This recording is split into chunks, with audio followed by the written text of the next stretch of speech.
The thyroid gland is the first endocrine gland to develop and is located in the inferior anterior neck. It has two lateral lobes on either side of the trachea which are joined together by a connecting tissue known as median isthmus, giving it a bow tie shaped appearance. The thyroid gland has two types of secretory cells. The follicular cells that produce iodine-containing hormones such as tetraiodothyronine and triiodothyronine, and the parafollicular cells, also known as the C cells, that produce calcitonin. Calcitonin is involved in the regulation of calcium in the body and is therefore not the focus of this video. The name tetraiodothyronine or T4 and triiodothyronine or T3 refer to the number of iodine atoms incorporated into each of these hormones.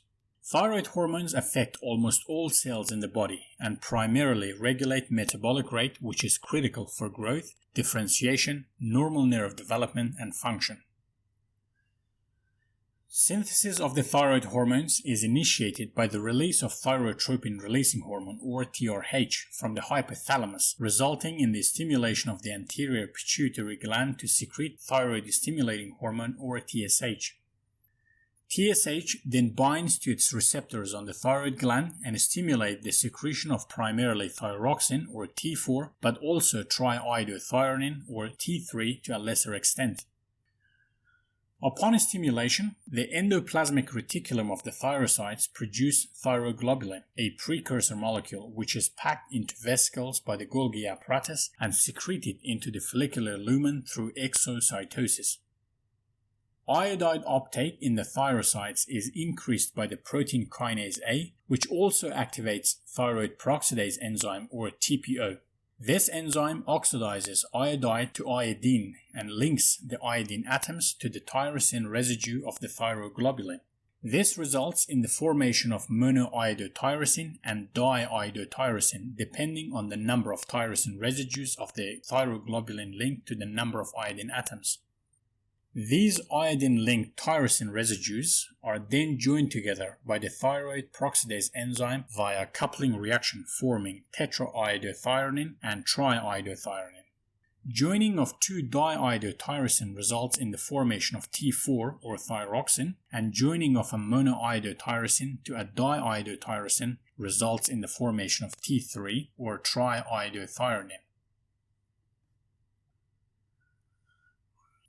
Whilst all thyroxine or T4 is produced in the thyroid gland, only about 20% of T3 is secreted directly from the thyroid and the majority is formed in the peripheral tissue, primarily in the liver, by removing an iodine atom from the T4 molecule.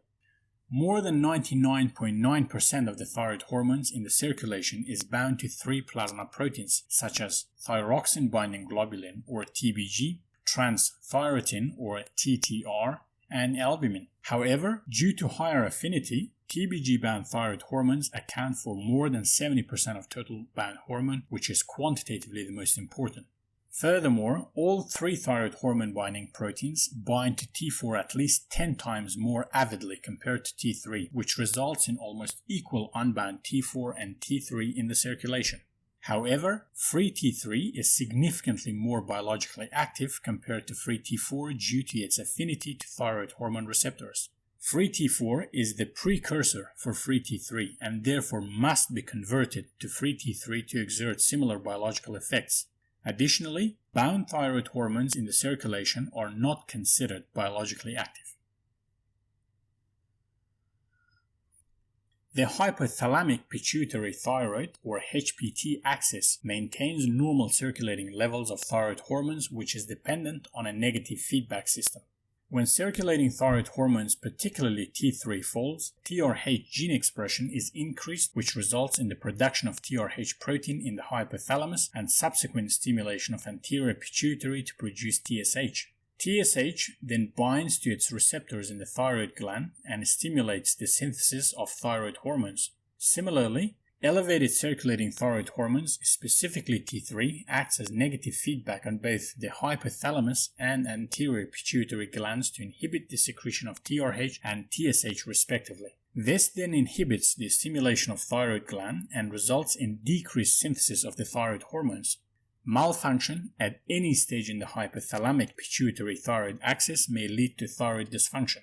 Testing is therefore critical to investigate the pathologies affecting thyroid function.